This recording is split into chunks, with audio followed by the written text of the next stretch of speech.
Hello friends, this is Shalini Shrivastava. स्वागत है आपका टीचिंग लर्नर्स में। तो कैसे हैं आप लोग की पढ़ाई बढ़िया चल रही होगी। तो हम इस समय बात कर रहे हैं हिंदी की क्लास हम रेगुलर ले रहे हैं और हम आपकी KVS PRT में 30 की यहाँ पे तैयारी करा रहे हैं। 30 में 30 की, ओके, 30 में 30 की हम तैयारी यहाँ पे करा रहे हैं। अगर आप यहाँ से रेगुलर क्लास लेते हैं तो आपको क्लास से एक भी शिकायत नहीं मिलेगी। एकदम सारे नियम आपको मिलेंगे और एकदम डीप में जाके हम पढ़ाएंगे। बस आपको सिर्फ प्रैक्टिस करने की ज़रूरत रहेगी। बस प्रैक्टिस आप करिए, नियम यहाँ से लीजिए, ये सारी चीज़ें हैं। तो हम बात करते हैं हिंदी की क्लास जो हमारी है सारे एग्जामों के लिए इंपॉर्टेंट है, चाहे वो यूपी टेट हो। कंफर्म नहीं, शायद यूपी टेट की नोटिफिकेशन आ गई है। यूपी टेट होगा या एस्टेट होगा या चाहे आपका रीट है, और बाकी KVS तो है ही। और कोई भी एग्ज़ाम जहाँ पर आपकी हिंदी पूछी जाती है, वीडियो हो गया, RO हो गया, ARO हो गया, कहीं भी है आपकी, जहाँ भी हिंदी पूछी जाती है आप यहाँ से इसकी क्लास कर सकते हैं। क्योंकि यहाँ पे क्लास में एक बेहतर क्वालिटी दी जा रही है। आप देख सकते हैं हमारी पिछले वीडियो में जाके, या कुछ भी है। तो हम इस समय क्या देख रहे थे? संज्ञा देख रहे थे। तो हम आगे संज्ञा की ही चर्चा करेंगे। तो चलिए हम बात करते हैं कि संज्ञा के बारे में। इससे पहले अगर आप हमारे चैनल पर नए हैं तो प्लीज़ चैनल को सब्सक्राइब कर दीजिए और ज़्यादा से ज़्यादा शेयर करिए और लोगों तक पहुँचाए। जिन्होंने भी बैच नहीं लिया है उनके लिए बहुत ज़्यादा इंपॉर्टेंट क्लास है ये, और जिन्होंने लिया है बैच उनकी अलग बात है।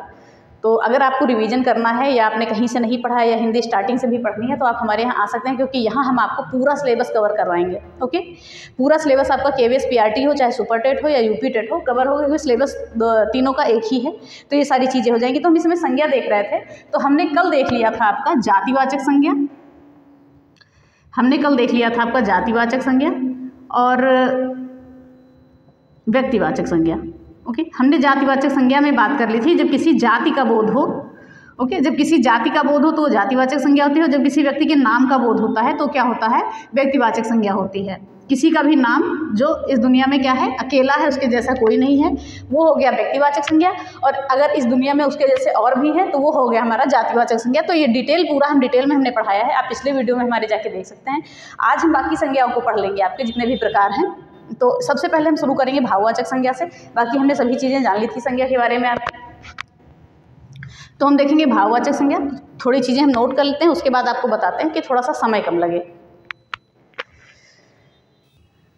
तो चलिए अब हम बात करते हैं भाववाचक संज्ञा की। तो हमने देखा कि भाववाचक संज्ञा, जैसे कि हमने परिभाषा देखा, क्या लिखा है कि जिन संज्ञा शब्दों से किसी वस्तु का भाव, दशा, धर्म या गुण आदि का बोध हो, क्या कहलाते हैं? भाववाचक संज्ञा। तो इन सभी चीज़ों को इसमें हम ये देखते हैं कि भाववाचक संज्ञा क्या होती है? अदृश्य होती है, जो हमें दिखाई नहीं देती है। ना हम उसे गिन सकते हैं, ना हम उसे छू सकते हैं, बस उसे केवल क्या कह सकते हैं? महसूस कर सकते हैं। यानी कोई भी भाव है जिसे हम फील कर सकते हैं, महसूस कर सकते हैं। तो हम एक बार और परिभाषा देखते हैं कि जिन संज्ञा शब्दों से किसी वस्तु का भाव, जैसे भी लिखा है, ओके, कि जिन संज्ञा शब्दों से किसी वस्तु का भाव, यानी कि वो क्या भाव प्रदर्शित कर रही है, उसकी दशा, यानी उसकी दशा कैसी है, उसका धर्म, ओके, और गुण आदि का बोध हो, वो भाववाचक संज्ञा कहलाती है। और देखिए अधिकांश भाववाचक संज्ञा में क्या होता है, हम यहाँ पर लिख देते हैं, अधिकांश भाववाचक संज्ञा में क्या होता है? प्रत्यय जुड़े होते हैं, ये याद रखिएगा। अधिकांश भाववाचक संज्ञा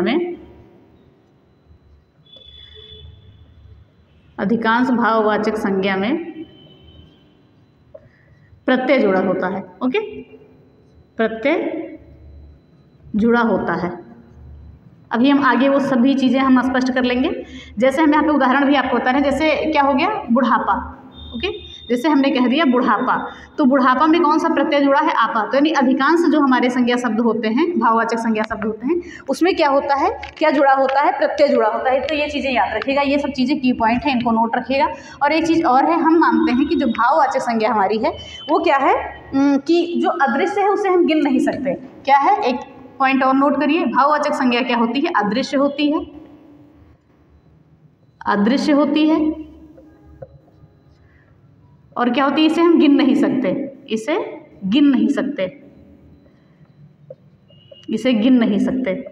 और हम क्या कह सकते हैं? ये क्या होती है? अदृश्य होती है, गिन नहीं सकते, और इसे केवल हम क्या करते हैं? महसूस कर सकते हैं, बस महसूस कर सकते हैं।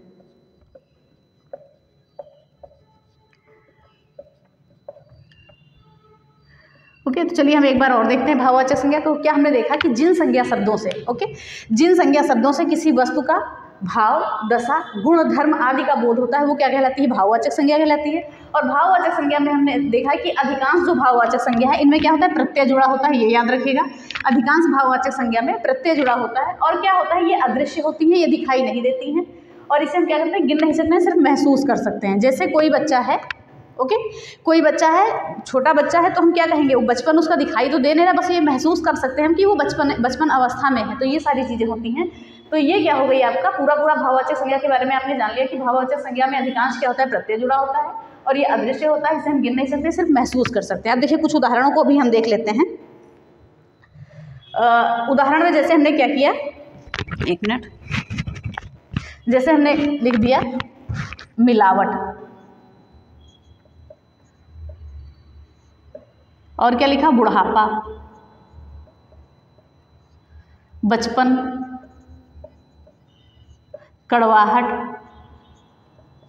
तो ये सारे उदाहरण हो गए, और भी हम ले सकते हैं, बहुत सारे उदाहरण हैं। मिलावट हो गया, बुढ़ापा हो गया, बचपन हो गया, कड़वाहट हो गया, जीवन हो गया, ओके, खुशी हो गया, दुख हो गया। तो ये सारी चीज़ें हैं जिसे हम क्या कर सकते हैं, केवल महसूस कर सकते हैं। क्या कर सकते हैं, जिसे हम केवल महसूस कर सकते हैं, वो हमारी क्या होती है, भाववाचक संज्ञा होती है। ये चीज़ याद रखिएगा। और भी ले सकते हैं, पढ़ाई हो गया, चतुराई हो गया।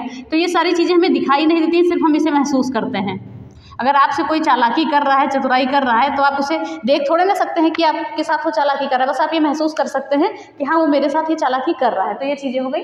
तो हमने पहले उदाहरण देखा, पूरा परिभाषा देखा, आई होप आपको समझ में आई होगी, नोट कर लीजिएगा। और देखा है कि उदाहरण क्या है, जैसे मिलावट हो गया, बुढ़ापा हो गया, जीवन हो गया, बचपन हो गया, कड़वाहट हो गया, खुशी, दुख, पढ़ाई, चतुराई। तो इसे क्या होता है कि आप गिन नहीं सकते और इन चीज़ों को सिर्फ आप महसूस कर सकते हैं। ये चीज़ें भाववाचक संज्ञा में है और कुछ नहीं है। अब हम आगे देखते हैं कि जो भाववाचक संज्ञा है, इसका निर्माण हम 5 प्रकार से करते हैं।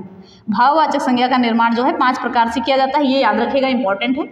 कैसे कैसे करते हैं, देखिएगा ध्यान से कि जातिवाचक संज्ञा से हम भाववाचक संज्ञा का निर्माण करते हैं, सर्वनाम से करते हैं और विशेषण से करते हैं। तो इन सभी चीज़ों को हम बताएंगे। विशेषण से भाववाचक संज्ञा का निर्माण करते हैं, अव्यय से करते हैं और क्रिया से करते हैं। तो इन 5 प्रकार से हम भाववाचक संज्ञा का निर्माण करते हैं। तो हम देखते हैं कि जातिवाचक संज्ञा से निर्माण कैसे करते हैं। जैसे जातिवाचक संज्ञा में आपका क्या आता है, जैसे हमने किया, मनुष्य आ जाता है, जातिवाचक संज्ञा है आपका, ओके, मानव हो गया, और क्या हो गया, बूढ़ा हो गया। ध्यान से देखिएगा। तो अब हम इसको अगर हमें भाववाचक संज्ञा में परिवर्तित करना है तो सिर्फ हम क्या करते हैं, यहाँ पे प्रत्यय जोड़ते हैं। लिख लीजिए, यहाँ पर हम प्रत्यय जोड़कर इसे इन सब में प्रदर्शित करते हैं, प्रत्यय जोड़कर, ये याद रखिएगा। तो हमने क्या कहा, अगर हमें जातिवाचक संज्ञा से भाववाचक संज्ञा बनाना है तो हमें उसमें क्या करना पड़ेगा, प्रत्यय जोड़ना पड़ेगा। तो यहाँ लिख लेते हैं हम। तो हमें क्या करना पड़ेगा, प्रत्यय को ऐड करना पड़ेगा। तो जैसे कि हमने मनुष्य को अगर हमें भाववाचक संज्ञा बनाना है तो मनुष्य में हम ता प्रत्यय जोड़ेंगे तो क्या बन जाएगा, मनुष्यता। क्या बन जाएगा, मनुष्यता। मनुष्य में अगर हम ता प्रत्यय जोड़ेंगे तो बन जाएगा मनुष्यता, और ये हो जाएगी हमारी भाववाचक संज्ञा। मानव में भी हम क्या बोलेंगे, ता जोड़ेंगे, ओके, तो मानवता हो जाएगी। अगर मानव में हम ता जोड़ेंगे तो क्या हो जाएगी, मानवता हो जाएगी, ता प्रत्यय जुड़ गया। और बूढ़ा है तो बूढ़ा में हम पा जोड़ देंगे तो बुढ़ापा हो जाएगा। तो ये भी हमारी क्या हो जाएगी, ये सारी क्या हो गई, भाववाचक संज्ञा बन गई। इधर किससे, जातिवाचक संज्ञा से हमने भाववाचक संज्ञा का निर्माण कर लिया। तो ये हो गया आपका कंप्लीट। क्या, प्रत्यय जोड़कर हम जातिवाचक संज्ञा से भाववाचक संज्ञा का निर्माण करते हैं। और सीधे सीधे एक चीज़ और देखिएगा, भाववाचक संज्ञा का निर्माण हम 5 तरीके से कर सकते हैं। कैसे कैसे, जातिवाचक संज्ञा से, सर्वनाम से, विशेषण से, अव्यय से और क्रिया से। तो इन चीज़ों को याद रखिएगा। तो हमने ये चीज़ें कंफर्म की, आप देख सकते हैं। मनुष्य, जातिवाचक संज्ञा में मनुष्य आता है, मानव आता है, बूढ़ा आता है, ओके। तो मनुष्य से हमने प्रत्यय जोड़कर मनुष्यता कर लिया, मानव से मानवता कर लिया और बूढ़ा से बुढ़ापा कर लिया। और ये क्वेश्चन आपका पूछा गया है, बुढ़ापा वाला कई एग्जामों में पूछा गया है, तो इसको याद रखिएगा। फिर हम देखते हैं सर्वनाम से, ओके। सर्वनाम से हम किस में प्रकट करेंगे, भाववाचक संज्ञा में बदलेंगे सर्वनाम से। तो सर्वनाम से हम क्या कह सकते हैं, अपना। अपना क्या हो गया, सर्वनाम हो गया। मम भी आपका क्या हो गया, सर्वनाम हो गया। तो अपना और मम, और हम कर सकते हैं, यहाँ पर ले सकते हैं, अहम ले सकते हैं, ओके। अहम, अहम मतलब मैं होता है। तो अपना, अपना को अगर हमें भाववाचक संज्ञा बनाना है, सर्वनाम क्या है, अपना है, मम है, अहम है, क्या है, भाववाचक संज्ञा है। तो इसे अगर हम क्या करेंगे, भाववाचक संज्ञा, सॉरी, सर्वनाम है, भाववाचक संज्ञा बनाएंगे तो इसमें भी हम क्या करेंगे, प्रत्यय जोड़ेंगे, ओके। बिना प्रत्यय जोड़े हमारी नहीं बनेगी। तो इसमें भी हम अपना में अगर प्रत्यय जोड़ेंगे तो कौन सा प्रत्यय जोड़ेंगे, ता। तो क्या हो जाएगा, अपनत्व। अपनत्व क्या हो गया, अपनत्व हो जाएगा या अपनापन हो जाएगा, दोनों भाववाचक संज्ञा आपका हो जाएगा, अपनापन या अपनत्व।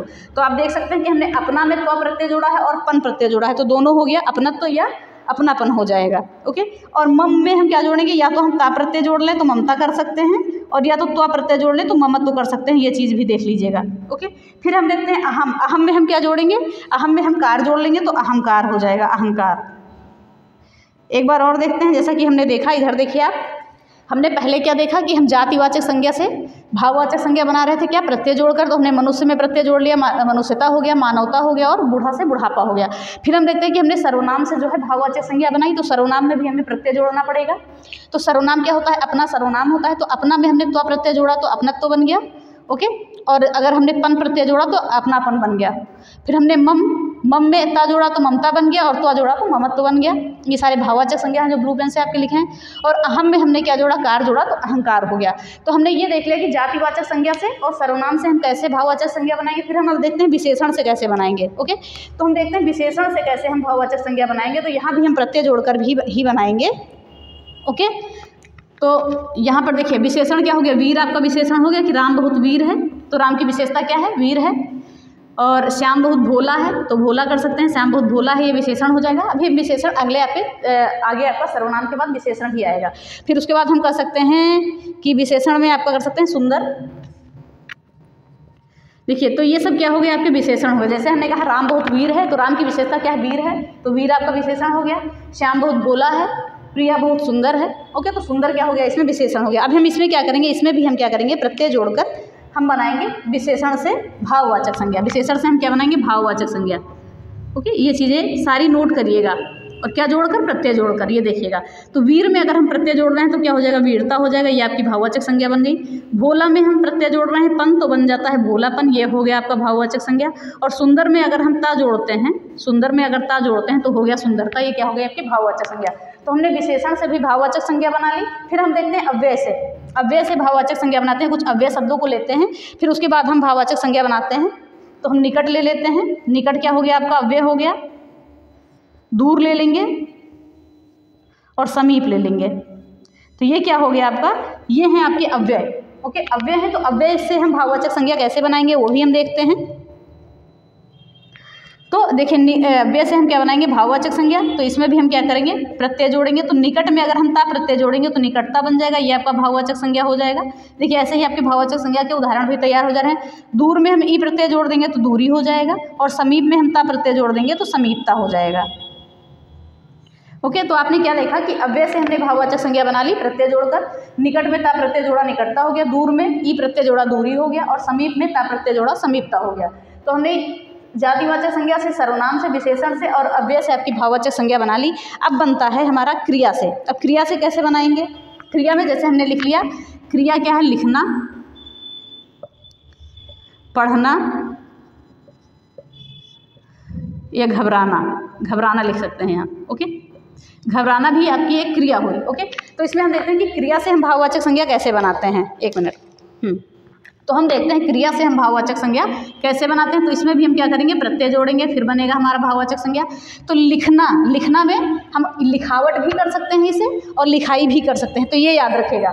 तो यहाँ पर वट प्रत्यय जोड़ के हम लिखावट बना भी सकते हैं, लिखावट भी हो सकती है, और आपकी क्या हो सकती है, लिखाई भी हो सकती है। याद रखिएगा, हो सकता है आपको उधर दिख ना रहा हो, शायद दिख रहा होगा।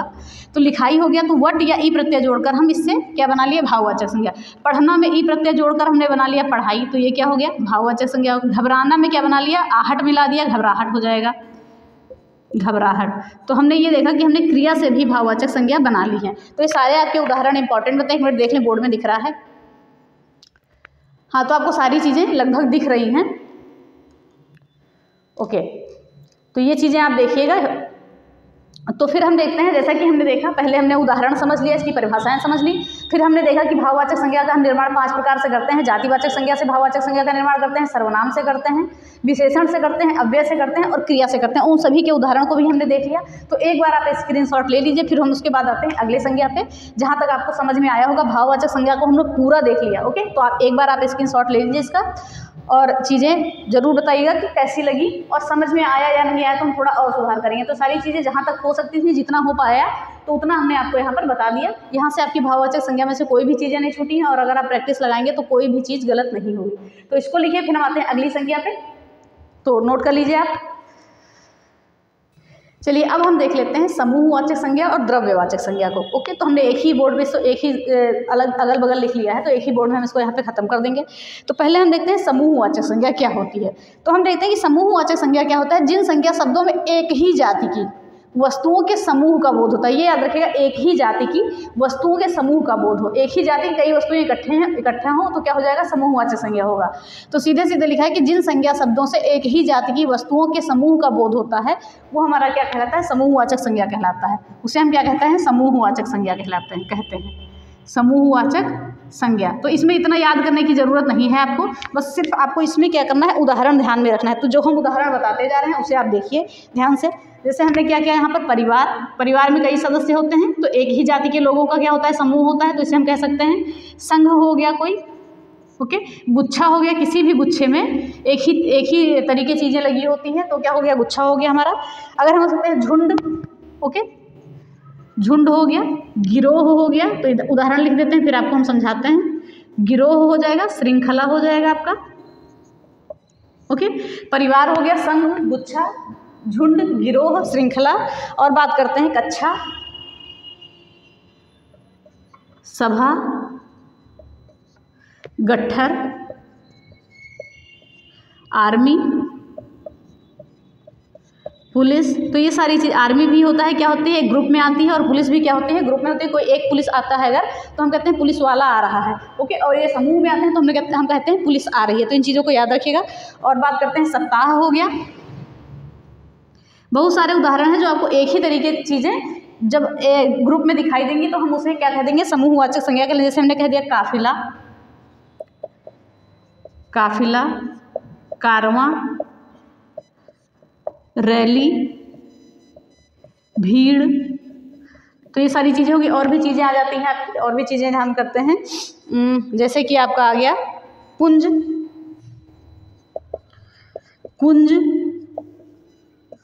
और क्या हो जाएगा, कुंज हो जाएगा आपका। एक हो जाएगा पुस्तकालय,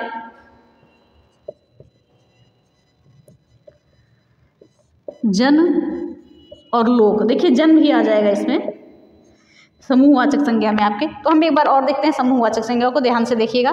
तो हमने देखा कि समूहवाचक संज्ञा में क्या होता है कि जब एक ही जाति की वस्तुओं के समूह का बोध होता है तो हम उसे क्या कहते हैं, समूहवाचक संज्ञा कहते हैं। उदाहरण हमने क्या देखा, परिवार में क्या होता है, एक ही परिवार के सारे लोग होते हैं, सभी मनुष्य जातियां ही होती हैं परिवार में। तो एक ही जाति के लोगों का समूह हो गया समूहवाचक संज्ञा। संघ देखते हैं, एक ही तरीके के लोग रहते हैं, गुच्छा हो गया, झुंड हो गया, गिरोह हो गया, श्रृंखला, ये आपका पूछा गया है, याद रखिएगा।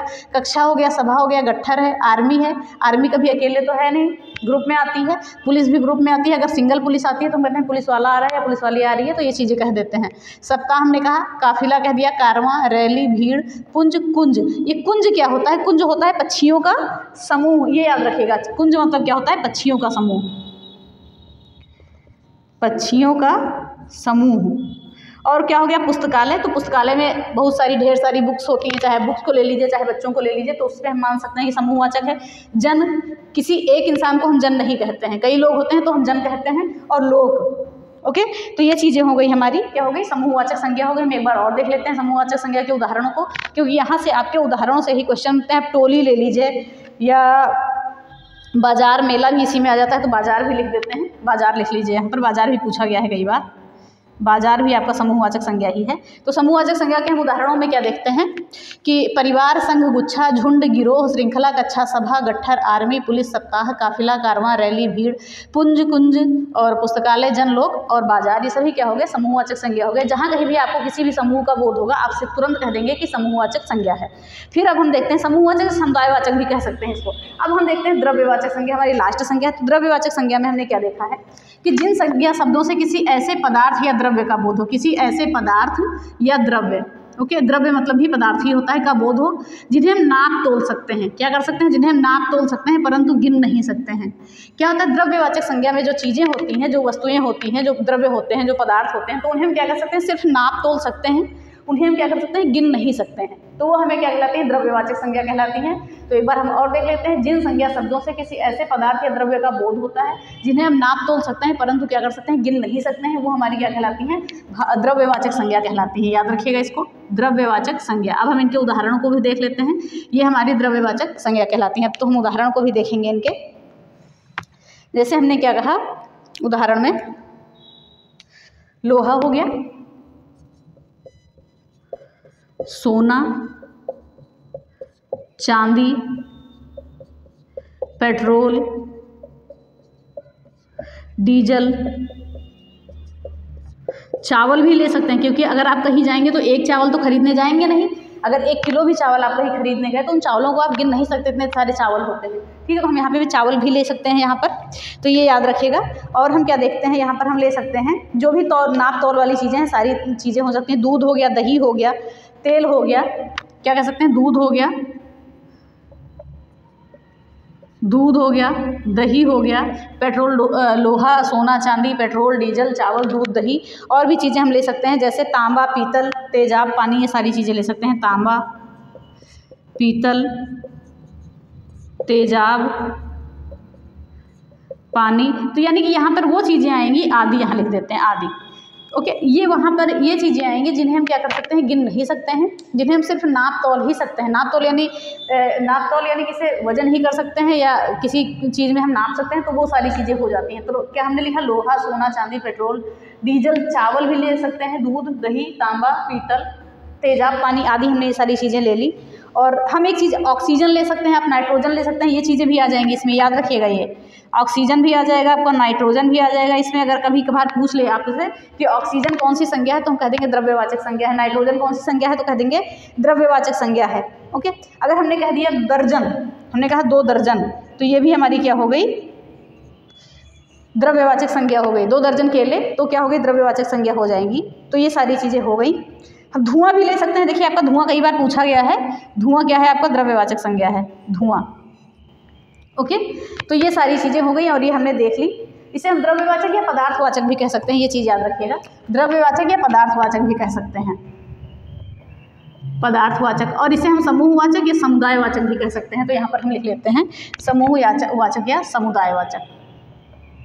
समुदायवाचक। तो ये क्या हुई हमारी द्रव्यवाचक यानी कि पदार्थवाचक संज्ञा समाप्त हो जाती है, जिसमें हम क्या कर सकते हैं, किसी ऐसे पदार्थ या द्रव्य को जिसे हम केवल नाप तोल सकते हैं, जिसे हम गिन नहीं सकते हैं, वो हमारी क्या कहला सकती है, द्रव्यवाचक संज्ञा या पदार्थवाचक संज्ञा कहलाती है। जैसे लोहा, सोना, चांदी, पेट्रोल, चावल, डीजल और गेहूँ, ये सारी चीज़ें होंगी जिन्हें हम केवल क्या कर सकते हैं, नाप तोल सकते हैं, गिन नहीं सकते हैं। तो चीज़ें आप जानते हैं। तो ये हो जाता है हमारा, संज्ञा की क्लास खत्म होती है। कल हम सर्वनाम पढ़ेंगे। देखिए, सर्वनाम हम 1 क्लास में ख़त्म करते हैं या 2 क्लास में ख़त्म करते हैं, जैसे भी होगा हम देख लेंगे।